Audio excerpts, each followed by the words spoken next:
अस्सलाम वालेकुम Nadreen, CNN Pakistan के फोरम से नसीर बुखारी आपकी खिदमत में हाजिर है। नादरीन, आज आपके साथ दो तीन अहम खबरें शेयर करनी है।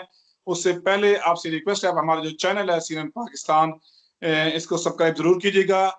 आज हम बात करेंगे जो चीफ जस्टिस ऑफ पाकिस्तान साहब ने आज जो कोरोना के हवाले से जो डिसीजन लिया है, इस हवाले से बात करेंगे। साथ साथ इमरान खान साहब ने जहांगीर तरीन साहब के साथ मिलने से क्यों इनकार किया है, इस हवाले से भी हम बात करेंगे।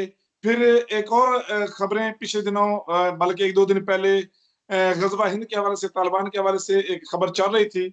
उस पे बड़े अहम दो नाम हैं, दो बड़े अहम एंकर हैं, उनकी खबर, उन्होंने किस तरह लोगों को मिसगाइड किया, इस हवाले से बात करेंगे। आज हम ज्वाइन करेंगे नौजवान सहाफी उमर इनाम साहब। बहुत शुक्रिया सर प्रोग्राम पार्टिसिपेट करने का। सर बहुत शुक्रिया बुखारी साहब, आपने इस काबिल समझा।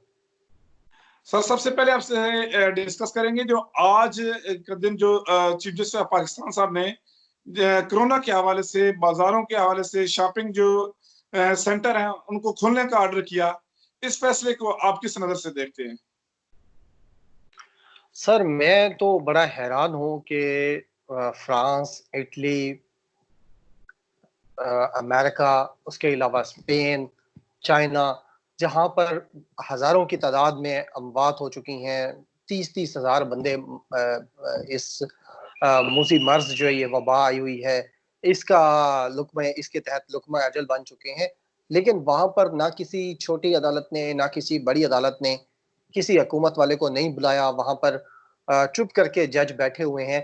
लिहाजा मैं तो अब ये सोचने पे मजबूर हो गया हूँ कि वो तो जज ही ना अहल हैं उन सारे बड़े ममालिक के, यानी फ्रांस के, इटली के, बाकी जितने ममालिक हैं, स्पेन है, अमेरिका है, उन सब ममालिक के जजेस ने आखिर क्यों इतनी उनके अंदर काबिलियत नहीं है कि वो बैक वक्त लॉ भी पढ़ के आए और वो MBBS भी करें, वो इंजीनियरिंग भी करके आ जाएं, वो यानी पॉलिटिकल डिप्लोमास भी करके आ जाएं, वो पार्लियामेंट की जितनी अफेयर्स हैं वो भी सारे सीख कर आ जाएं। ये बदकिस्मती होती है असल में, मुझे ये लगता है थर्ड वर्ल्ड कंट्रीज की, कि यहाँ पर हर शख्स, हर इदारा अपने जो उनकी पावर्स होती हैं, जो उनके इख्तियारात होते हैं, उससे तजावुज़ करना शायद उनके खमीर में शामिल हो जाता है। थर्ड वर्ल्ड कंट्रीज के जितने इदारे हैं, अब ये जो आज तरह तरह के रिमार्क्स दिए जाते रहे, तो एक तो हैरानगी होती है कि आखिर जो काम करने का है उनका, यानी इंसाफ फराहम करना, स्पीडी ट्रायल करवाना, लोगों को मरने से पहले ये बताना कि आप हक पर हैं या आपने जुर्म किया है, उसका चीजें कुछ नहीं हो रही। लाखों केसेस जो हैं वो पेंडिंग हैं। छोटी अदालत, जो तहसीलों में अदालतें हैं, वहां से लेकर सुप्रीम कोर्ट तक, हर अदालत में लाखों केसेस पेंडिंग हैं। लेकिन आप देख लें, उनकी जो गुफ्तगू होती है वो सारी की सारी या तो पॉलिटिक्स पे होती है या फिर हेल्थ पे होती है।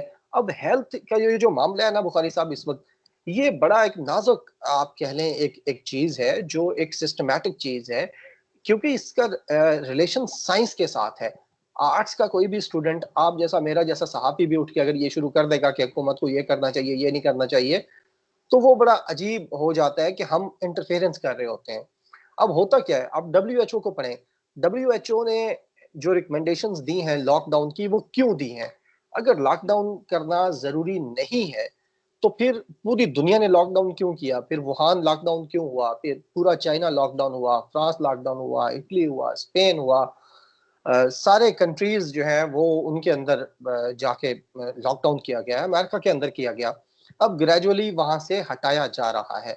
अब मैं आपको मजे की बात बताऊं, मैंने भी ये सवाल मेरे ज़हन में भी आ रहा था कि हुकूमत पंजाब ने जो फैसला किया है कि 4 दिन लॉकडाउन में ईज रहेगा, यानी लोग अपनी तीन दुकानें दिन खोल सख्ती सकते होगी। हैं सारे, 3 दिन सख्ती होगी। मैंने कहा यार ये क्या साइंस है? मैंने डॉक्टर सज्जाद साहब से पूछा, वो न्यूरोसर्जन है और ये जब से पेंडेमिक आया है इसके ऊपर बड़ी जबरदस्त एक्सटेंसिव रिसर्च है उनकी, और बहुत ही काबिल तरीन डॉक्टर हैं, वो बड़ा पढ़ने वाले, पढ़ाने वाले डॉक्टर हैं। मैंने उनसे पूछा, उन्होंने कहा कि उमर भाई, इसका मकसद ये है कि आप अगर 7 दिन खोलेंगे अपनी सारी दुकानें, तो फॉर एग्जांपल अगर 1000 केस आना है, तो जब आप 4 दिन खोलेंगे तो उसमें आपके पास केस आएगा 700।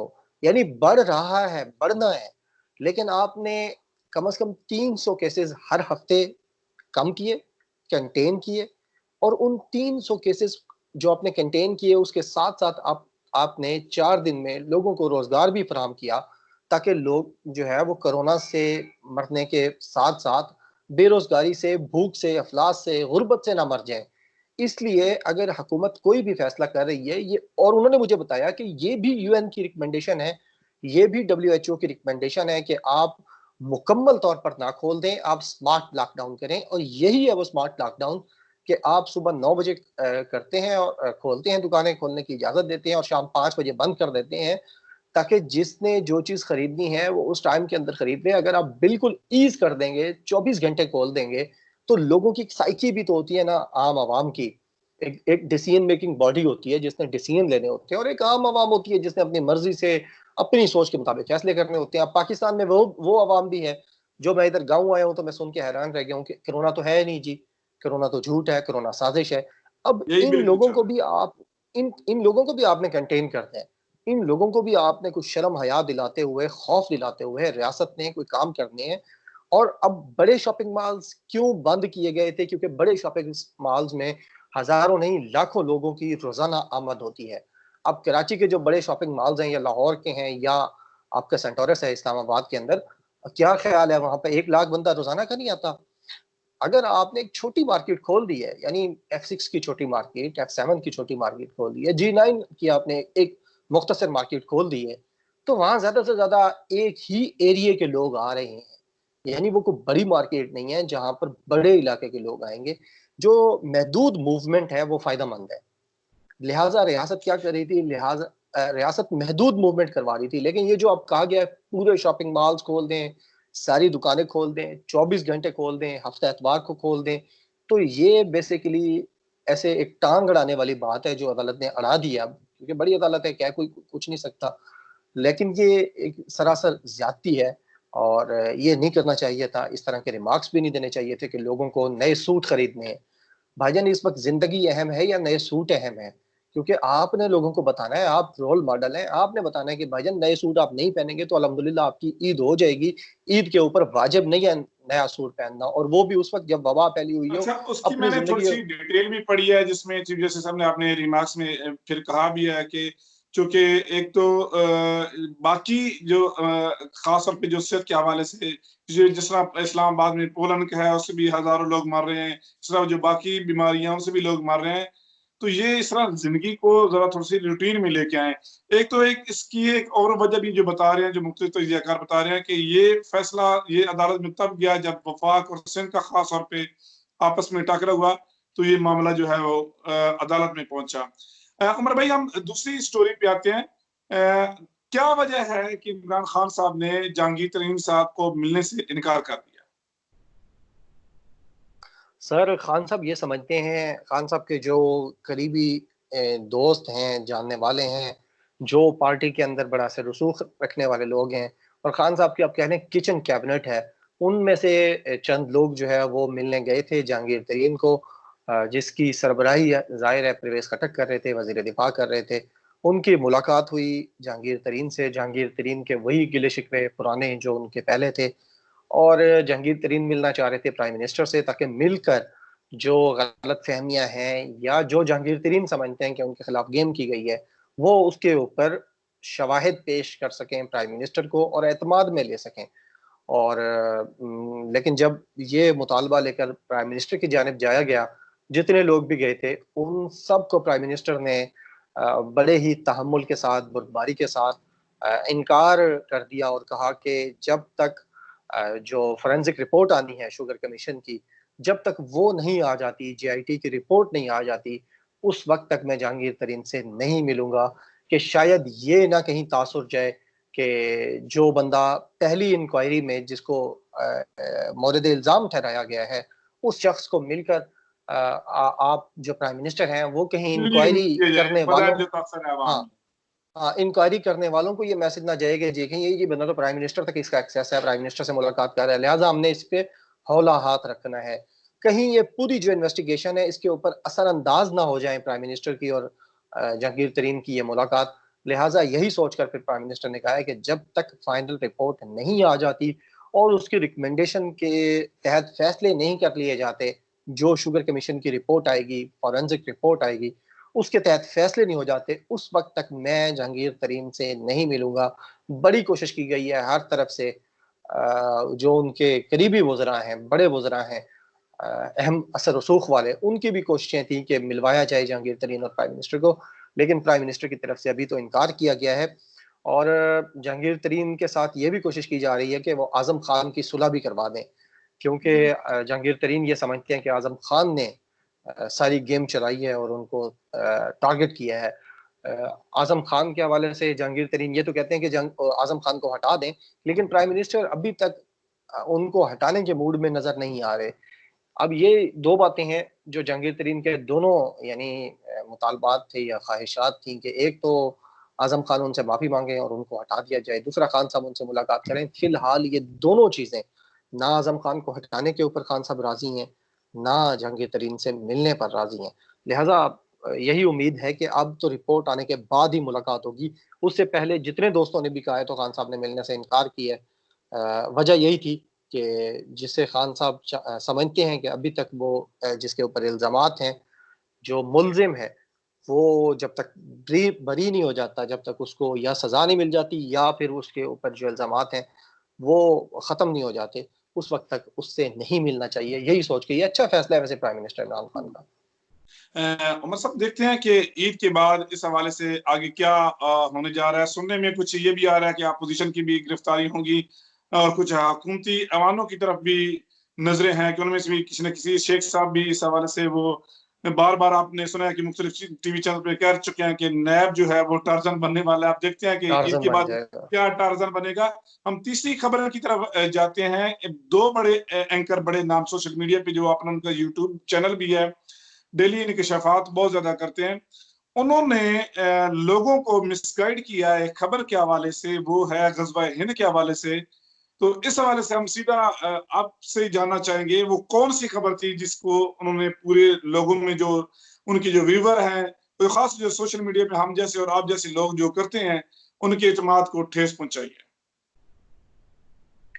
सर बस वो कहते हैं ना कि ज्यादा व्यूज, ज्यादा पैसे, ज्यादा सब्सक्राइबर और ज्यादा बेवकूफ बनाने के लिए जो दौड़ है, अब वो यूट्यूब पे भी शुरू हो गई है। पहले रेटिंग की दौड़ होती थी हमारे टीवी चैनल्स पर, इन्हीं एंकर्स की ये दौड़ होती थी, इन्होंने गंद फैलाया वहां पर। और जब वहां से लोग मुतनफिर हुए और वो यूट्यूब पर आए और यूट्यूब पर एक फ्लो ऑफ इंफॉर्मेशन अच्छे तरीके से चलने लगा, तो वहां पर भी ये साहिबान फिर पहुंच गए और इन्होंने जिस तरीके से ये स्टोरी दी है अब गज़वा हिंद वाली, हुआ ये कि एक फेक इंटरव्यू की तस्वीर कहीं से छापी गई और दो फेक ट्विटर अकाउंट्स हैं, उन्होंने एक ग्राफिक बनाकर ट्वीट कर दिया फेक। और वो उनका जो ज़बीउल्लाह मुजाहिद के नाम से और जो उनके तर्जुमान हैं वहाँ पर, उनके नाम से, अफगानिस्तान के जो इमारत इस्लामिया के तर्जुमान हैं, उनके नाम से वो छापा गया। और उसके अंदर ये था कि हम ईद के बाद गज़वा हिंद जो है उसका आगाज़ करेंगे, भारत के ऊपर हमले करेंगे, कश्मीर के अंदर जो कुछ वो कर रहे हैं, भारत के अंदर जो कश्मीर अक़लियतों के साथ हो रहा है, उसके लिए अब यानी उनके सब्र का जो पैमाना है वो लबरेज हो चुका है। लिहाजा अब ईद के बाद अफगानिस्तान के जो तालिबान हैं वो इस जंग का आगाज करेंगे और भारत को नाको चने चबा देंगे। ये जब खबर आई तो बहुत बड़ी खबर थी। हम सबको जाहिर है ट्विटर के ऊपर जितने भी लोग एक्टिव हैं, यूट्यूबर सारे मौजूद हैं, उन सब ने ये खबर देखी। और लेकिन कुछ लोग इसको तस्दीक करने पड़ गए, जैसे आपने भी तस्दीक की सुहेल शाहीन साहब से, जो कतर बिल्कुल, के मेरी अंदर, कतर में दोहा बात के हुई है अंदर। सुहेल का, जो हाँ, तर्जमान है तलबान के, दो उन्होंने डिनाई किया। शख्सियात ऐसे हैं, हाँ, जो यूट्यूब पे मौजूद हैं। एक साबिर शाकिर साहब हैं, एक मुबश्शिर लुकमान साहब हैं। उन्होंने बगैर तस्दीक किए, तस्दीक की कोशिश के बगैर, उन्होंने जनाबे वाला इसको 40 साल की सबसे बड़ी खबर करार देकर गज़वा हिंद स्टार्ट करवा दिया। अपने आप को इसके सिपह सालार बन गए। एक ने कहा कि जी मैं इसका विंग कमांडर हूँ, एक ने कहा मैं इसका मेजर जनरल हूँ। दोनों जनाब बैठ गए और गज़वा हिंद स्टार्ट भी करवा दिया। आधा हिंदुस्तान फतह कर लिया था। अभी अगर 2 दिन तक तरदीद ना आती मजीद कश्मीर जो अफगान तालिबान की, तो मुझे कभी उम्मीद है कि तकरीबन वो भूटान और नेपाल की सरहदों तक, श्रीलंका की सरहदों तक जो है वो फतह हो जाना था भारत ने। और इधर बांग्लादेश की जो सरहदें हैं वहां तक भी फतह हो जाना था इंडिया ने। लेकिन मसला ये हुआ कि उधर से तरदीदें आना शुरू हो गई। सुहेल शाहीन ने भी तरदीद कर दी, ज़बीउल्लाह मुजाहिद ने भी तरदीद कर दी, हर तरफ से तरदीदें आना शुरू हो गई कि भाईजान हमने तो कोई ऐसी बात की नहीं है। सुहेल शाहीन के मैं ट्वीट पढ़ रहा था, उन्होंने कहा है कि इमारत इस्लामिया अफगानिस्तान जो है, यानी तालिबान का जो ग्रुप है, उसका इस बात पर मुकम्मल यकीन है कि किसी भी मुल्क की अंदरूनी सूरत हाल या अंदरूनी जो मामलात हैं उसके अंदर दखल अंदाजी करना हक पर नहीं है, और वो उस पर नहीं करना चाहते, उनका एहतराम करते हैं। लिहाजा ये जो खबर है, इसने इस तरह की पहले भी बहुत सारी खबरें दी गई हैं। हकीकत टीवी एक चैनल है, उसकी तरफ से भी, और हकीकत टीवी की तरह के एंकर्स जो हमारे हैं उनकी तरफ से भी। लेकिन मैं समझता हूँ बुखारी साहब, अब जब ये खबर ये बाउंस हो गई है और ग़ज़वा हिंद होते होते रह गया है, अल्लाह ने करम किया, अभी ये जो सिपह सालार थे ये भी अभी यानी इनको इनके हाथ से तलवारें लेकर दोबारा न्यामों में डाली गई हैं, इनको टैंकों से उतारा गया, अभी तक जहाज़ों से भी उतारा गया है। तो इनको भी चाहिए कि अभी कौम से माफ़ी माँगेंगे, क्योंकि बिल्कुल सही है, बिल्कुल सही है। यूट्यूब जो है ना, वो एक न्यूट्रल फ्लो ऑफ इंफॉर्मेशन था, वो प्लेटफॉर्म ऑफ इंफॉर्मेशन था। आप भी यूट्यूब पे वीडियोस करते हैं, आप इंफॉर्मेशन गैदर करते हैं, रिसर्च करते हैं, और सारा दिन रिसर्च करने के बाद फिर अपने व्यूवर्स तक इंफॉर्मेशन पहुंचाते हैं, इंफॉर्मेशन का नया चेहरा पहुंचाते हैं। अब जब इस तरह की चीज़ें होना शुरू हो जाएंगी, तो फिर वही हाल होगा साल 2 साल तक जो चैनल्स का हुआ है। जिस तरह उनको कोई नहीं सुनता, फिर ज़ाहिर है इनके साथ, वो कहते हैं ना कि एक गंदी मछली आ जाए तो सारा तालाब ही खराब हो जाता पूरा है। तालाब बन एक गया। एक की क्रेडिबिलिटी अगर ज़ाय होगी, खराब होगी, तो फिर सबकी क्रेडिबिलिटी खराब होगी। लिहाजा इनको चाहिए कि ये अब वो वीडियोस डिलीट करें और नई वीडियो बनाकर उसके अंदर ये कहें कि हमसे जल्दबाजी हुई थी, हमने ज़्यादा व्यूज़ और ज़्यादा पैसा कमाने के चक्कर में ये गलती कर दी थी। बहुत शुक्रिया उमर इनाम साहब, आपने हमारे साथ बड़ी अच्छी ज़बरदस्त किस्म की डिस्कशन की है। इन तीनों खबरों के हवाले से आपने अपनी डिटेल के साथ हमारे जो नाज़रीन हैं, उनको तफ़सील इस हवाले से बताई है। आपका बहुत शुक्रिया।